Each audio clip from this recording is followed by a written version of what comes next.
Assalamualaikum, nama aku Salsa. Nama aku Dinda. Nama saya Satyani. Di sini kita akan menjelaskan tentang kebocoran ekonomi yang ada di Masjid Raya Al-Azom, Tangerang. Hai. Di sini saya akan menjelaskan kebocoran ekonomi di Masjid Al-Azom. Anggota kelompok terdiri dari Adinda Yulianti, saya sendiri Septiani Puji Astuti, dan Salsabila. Pertama-tama di sini saya akan menjelaskan tentang pengertian kebocoran ekonomi pada industri pariwisata. Kebocoran ekonomi dalam industri pariwisata adalah kondisi ketika pendapatan yang dihasilkan pariwisata hilang dari ekonomi negara lain. Kebocoran ini dapat terjadi karena terjadinya beberapa alasan. Kebocoran ekonomi dalam pariwisata dapat menjadi masalah yang signifikan di negara berkembang. Beberapa dampak negatif dari kebocoran ekonomi dalam pariwisata adalah harga yang melambung, kekurangan air, dan sumber daya lainnya, peningkatan pemborosan pendapatan penduduk. Kajian teori mengenai kebocoran ekonomi dalam industri pariwisata biasanya mencakup beberapa konsep utama, yaitu yang pertama, ada efisien kebocoran ekonomi dalam pariwisata. Kebocoran ekonomi dalam pariwisata terjadi ketika sebagai dari pendapatan yang dihasilkan oleh sektor pariwisata mengalir keluar dari ekonomi lokal ke negara atau pihak lain, sehingga mengurangi dampak positif ekonomi pariwisata pada negara atau daerah tujuan wisata. Hal ini sering disebabkan oleh ketergantungan pada produk impor, investasi asing, atau kepemilikan bisnis oleh perusahaan internasional. Terus ada jenis-jenis kebocoran ekonomi. Pertama, kebocoran impor. Ketika barang-barang dan jasa yang dibutuhkan dalam industri pariwisata tidak tersedia secara lokal dan harus diimpor, menyebabkan aluran uang keluar dari ekonomi lokal. Kebocoran ekspor keuntungan ketika perusahaan internasional atau asing menginvestasikan modal dalam pariwisata lokal, namun sebagian besar keuntungan yang dihasilkan dikirim kembali ke negara asal mereka. Kajian teori mengenai kebocoran ekonomi dalam industri pariwisata biasanya mencakup beberapa konsep utama, yaitu faktor penyebab kebocoran ekonomi. Yang pertama ada ketergantungan pada investasi asing. Negara atau destinasi wisata sering membutuhkan investasi asing untuk membangun infrastruktur pariwisata. Hal ini membuat keuntungan dan kendali ekonomi dalam sektor pariwisata berada di tangan perusahaan asing. Yang kedua ada di kurangnya sumber daya dan produk lokal.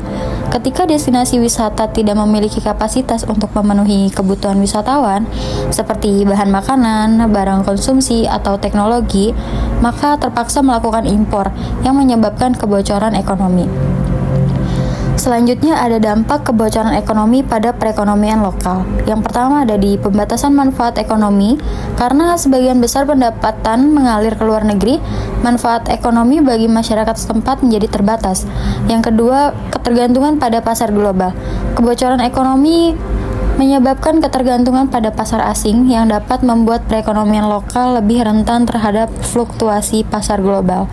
Selanjutnya, analisis tinjauan kebocoran ekonomi di Masjid Al-Azom yang terletak di Tangerang, Indonesia, dapat dilihat dari perspektif pengelolaan ekonomi lokal dan dampak ekonomi yang dihasilkan oleh masjid tersebut, baik dalam konteks pariwisata religi maupun aktivitas keagamaan. Berikut adalah beberapa aspek yang dapat dianalisis terkait kebocoran ekonomi di Masjid Raya Al-Azom, Tangerang. Kebocoran ekonomi dari pengelolaan infrastruktur dan layanan. Yang pertama di investasi infrastruktur. Sebagai salah satu masjid besar dan terkenal, Masjid Al-Azom seringkali membutuhkan investasi besar untuk pemeliharaan dan pengembangan fasilitas. Jika sebagian besar dana untuk pembangunan atau pemeliharaan berasal dari pihak luar daerah, misalnya dari investor dari luar Tangerang atau luar negeri, maka sebagian keuntungan dari sektor pariwisata dan donasi bisa mengalir ke luar daerah atau negara. Yang kedua yaitu kebocoran ekonomi dari penggunaan barang dan jasa impor. Barang impor untuk kebutuhan masjid. Jika ada kebutuhan barang atau perlengkapan masjid, misalnya peralatan audio, karpet, atau perlengkapan lainnya yang harus diimpor dari luar negeri, maka hal ini akan menyebabkan kebocoran ekonomi, di mana dana yang berasal dari donasi atau pendapatan wisatawan tidak sepenuhnya berputar di dalam ekonomi lokal. Selanjutnya itu ada solusi untuk mengurangi kebocoran ekonomi. Nah, solusi untuk mengurangi kebocoran ekonomi itu mengutamakan pengelolaan lokal, memastikan bahwa sebagian besar kegiatan usaha yang dilakukan di sekitar Masjid Al-Azom, misalnya restoran, toko, atau penginapan dikelola oleh masyarakat lokal. Hal ini dapat memastikan bahwa lebih banyak uang yang dihasilkan tetap berada di dalam ekonomi lokal.